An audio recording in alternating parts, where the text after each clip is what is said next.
শুনছো, শীত পড়েছে বৃন্দাবনে, আর শীতকাল মানেই তো পিঠের গন্ধ।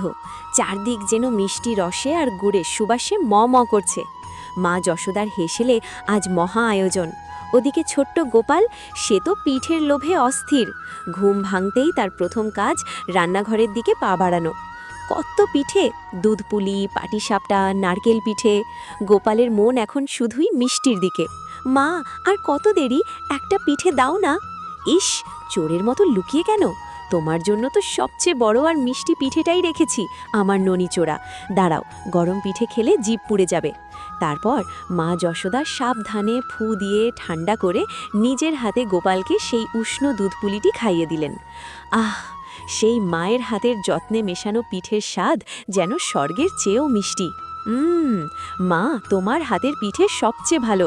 শীতের সকাল তোমার পিঠেতেই জমে ওঠে। এটাই তো শীতের আসল